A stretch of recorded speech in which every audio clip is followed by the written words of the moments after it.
Hey, what is going on, everybody? Boilon here, back for another video on Raid Shadow Legends, and we're all in the Teenage Mutant Ninja Turtles collab hype. But at the same time, I am also suffering from a little bit of FOMO. Now, I have mentioned this in previous videos that when this event collab goes away, it is probably going to be gone for good.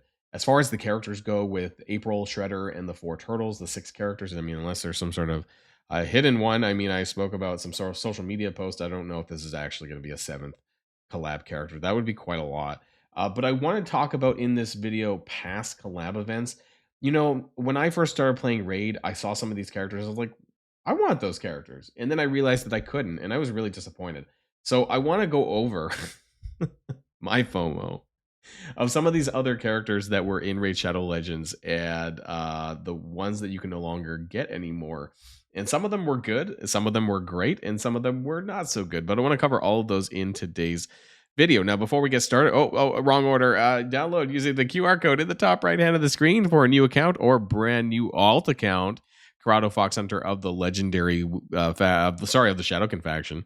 Legendary of the Shadowkin faction will be yours for free. Also, Ugo, Lady Annabelle, and Fane at account level 10, 20, and 30. And for just a couple more days, until the end of August, you can use the promo code Demon Slayer to get Tholan Falbeard absolutely free. Legendary of the Dwarf faction. Amazing. I use him every single day.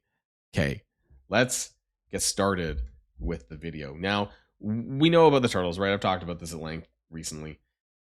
What are some of the other characters that came to Raid Shadow Legends that you can no longer obtain because they were other collab or, you know, licensed events, those kinds of things? One of the first ones that pointed out to me, or that I, found out about, was Ronda, aka Ronda Rousey of someone's gonna get me in the comments, but UFC, I think, like women's UFC, I believe, and she was, her flaming attacks. You might have noticed her, and I think in Arena. I've seen her more in Arena, right? When you're going to PvP and you see some of these characters, like, whoa, okay. And so she's no longer available, but she was really good in Arena and Fire Knights because she did multiple attacks, like 3-hit combos, and it would do extra attacks if they had less than 50% HP, 3-hit attack on the A2, with a block passive skill. That's pretty rare as well. AoE times 2, damage increase by 38% if the champion is more than 50. This is really good nuker in Arena, and she was immune to turn meter reductions at the start of the match. Really good stuff.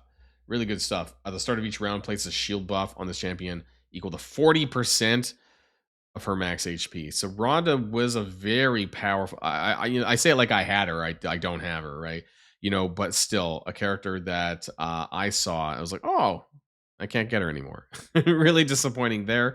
Another character that I also did the same thing with is Xena Warrior Princess. Now, she is no longer available. You might be able to see at the bottom, it's kind of cut off because of my box here. Xena 2023 to 2024, right? So I definitely missed out on that one there. Now, I don't know how powerful she is, but I've definitely had my ass kicked in Arena by her AoE. So her Chakram Cyclone ignores 5% of the target's defense for each buff on the target. So that could be really interesting, right? Steal 20% of the turn meter from each enemy. This effect cannot be resisted if the target's under 2 or more. So she penalizes people with like on-spawn buffs, I guess, things like that. Or maybe if she goes slightly after some of the buffers, Whip of Destiny attacks all enemies, again, ignoring target's defense. Resets the cooldown if it kills 2 or more enemies. So wave clearing maybe, arena kind of stuff. I mean, I don't know if she's the most powerful character in the game, but I definitely get the FOMO because, like, I can't get these characters anymore. And that, from a hero collector aspect, that kind of disappoints me a little bit. I think that was it from the Barbarians faction. There's a couple. We're going to come back to this, the Monster Hunter stuff. We're going to come back to this because I want to do it in a little bit order as well. I'm trying to think who's the... so I need to go down to Shadowkin, right? This Ninja. Now, he came back once, right? He came back or he was released and they brought him back one time. Now, I think he's kind of old, but he's got a shit ton of reviews. Like, he is a very good champion, a very good progression champion, very good for clan boss.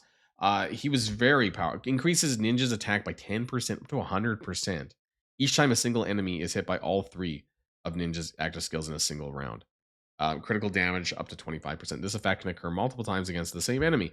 When fighting bosses, getting this, so his stats just stacked up a lot. Attack all enemies, 75% chance to place freeze. When targeting a boss, will only attack the boss and will ignore 50% of the target's defense and decrease cooldown of hail burn by 1, right? Again, just really crazy. So you want to make sure that you have like a lot of speed on this guy, so he's doing multiple attacks at once to trigger his passive. Just some crazy stuff. Even the basic, the A1, fills champions turn meter by 15% when used against bosses.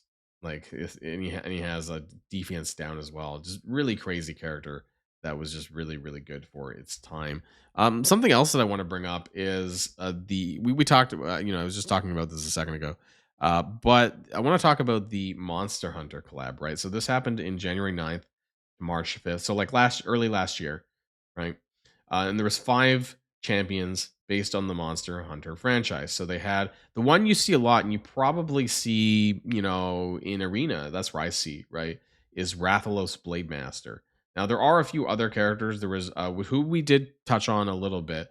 Nergigante Archer, Alatreon Blademaster, Fatalis Blademasters, and Ogre Blademaster. Now I haven't seen some of these a lot, so I don't remember what faction everybody is in here, but I do want to kind of cover that though here and kind of take a look.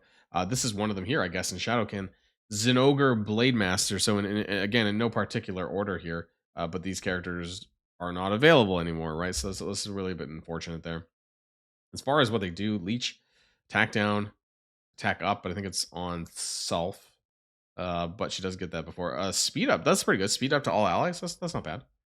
And then weaken, also not terrible there. So some pretty good. There's an attack character that also has a speed up on all allies though, so that's actually pretty nice.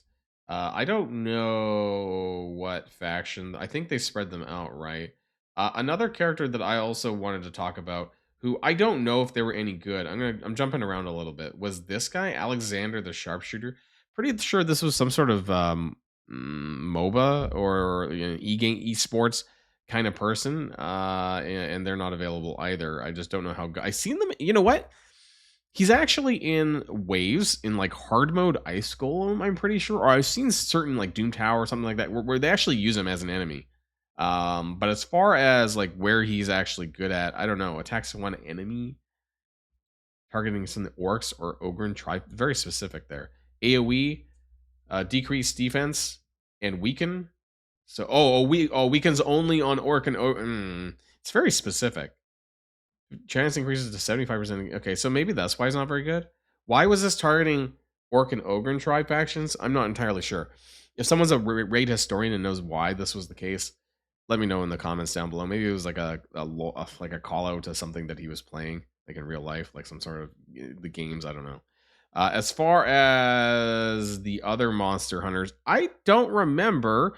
There was a barbarian, the Nergante. He was in barbarian. She was in the barbarians faction. I heard she was super amazing for Hydra, and the reason for that is because she is it A3 that she has a 2-turn provoke. Oh wait, yeah. If the target is a boss, hex for 3 turns and provoke for 2 turns. On a cooldown of 3 when this is booked out. That's crazy, because you could probably have a permanent provoke up on the Head of Decay, and it's also guaranteed. It doesn't say it's a chance to land hex or provoke. It's guaranteed. So I heard this was like the best character in the game for provoking the Head of Decay and Hydra, and that's a little bit disappointing that I won't ever get a chance for that anymore. Heals all allies for 10% of their max HP when attacking enemies under a hex debuff. That is pretty good. Increase the champion's defense by 5% when they receive a hit from an enemy under a hex debuff, up to 30%. Right? AoE speed down, which is really good. If the target is a boss, has a 75% chance of placing that for 2 turns. Fill the turn meters of all allies by 10% if a decreased speed debuff is placed by this skill. So really, really, really nice character here. Nergigante Archer. God, I can't even say it. So that was those 2. Now there's like 2 or 3 more that we're missing. I just don't remember what faction they're in. It's not Sacred. Are one of them in Sacred Order? No. Is it in Banner Lords? The guy with, Rathalos Blade Master. Yes, okay. The Blade Man. I see it, like his reviews are very high. I don't know if they gave him away, but also, I see him a lot, right? The nuke. His passive inflicts 50% more damage against targets. Okay. That's a lot if you're burning the Hydra heads. Receive 25% less damage from enemy. Okay, yeah, I see this. Every 5th skill deals 200% more damage. Attack all enemies, and before attacking, crit damage up and speed up. Attacks one enemy. Every second use of the skill in a round will attack all enemies instead. Okay. Ignores 25%. If the target is a boss, ignore 100% defense. These monster hunters were cracked. Oh my god. But they didn't, you needed to use I guess it was one of the other characters that actually did HP burn. And now that I think about it, as far as the factions I think one of them might be under Dark Elves. Why did I think this? Fatalis Blade Master. That sword is huge, and he was a Void legendary character there as well. Does he do burn? I mean, which one of these do burn? I don't know. Is an HP type, right? Do any of them do burn? No, they don't even do a lot of damage, right? Ignoring defense, AoE, decrease the target's. Now that's nice. Decrease the target's defense by 5% up to 30%. Okay. So I guess they would be. Apparently, the ratings are not very good on him. Who is the 5th character? Who am I missing? I'm trying to go back to that Alatreon Blade Master. Is that the one that actually does the burns? And what faction are they? I don't know. I have some humanoid one, right? Is it Nice Revenant? Alatreon. Over here. Right? I forgot about this guy. Support. Is he a burn champ, or are you just supposed to use a burn champ with Rathalos? Fills by 5% every time a debuff is placed on them. Removes all debuffs from all allies and places block debuffs for 2 turns. If a boss is present, the buff is protected block debuffs. That one is pretty good. That's nice, actually, as a boss killer. Then we have an AoE with increased defense and shields, and also protected. So that's pretty fun. Yeah, great for Hydra, great for Chimera against Viper, right? Would be really nice. That would be really nice against Viper. So these were some really, really, really nice characters. I guess you were supposed to just use an AoE an AoE burn character to go alongside Rathalos, because I wasn't really seeing any of the other monster hunters that actually really synergized well with him. But that's crazy. 50% more damage against targets under HP burn. I am so mad and jealous that people got these and I didn't. But that's exactly kind of why I'm going all into the Teenage Mutant Ninja Turtle collab events, because I am definitely someone who suffers from FOMO. When I see the characters that we talked about today and the fact that I won't ever be able to get them again unless they do something. Oh, you know what? I actually missed a few. But I'm still going to be doing that, right? The 2 that I missed out on is also in Sacred Orders. He-Man, and the Masters of the Universe, right? And so this is one that he kicked my ass as well in Arena. I have the power, right? So, I mean, these are the kinds of characters that, like, I want to have, but I can't because they're no longer in the game, and that's a little bit disappointing. So in order to temper my expectations, I need to make sure I get them. Now, the other character who also was alongside that one is Skeletor, right? Although I heard he wasn't very good. Skeletor should be in here, right? Where is Skeletor? Is he not in here? Am I blind? Undead Horde. Is he not Undead Horde? Is he Nice Revenant? Okay, that's what I thought. Where is he? He's Skeletor. I heard he was not very good, but nonetheless, just having him in your roster is just, it's that thing that he's never going to be out again, probably. Even though he wasn't very good. He was a chase, actually, I heard that everyone got him for free.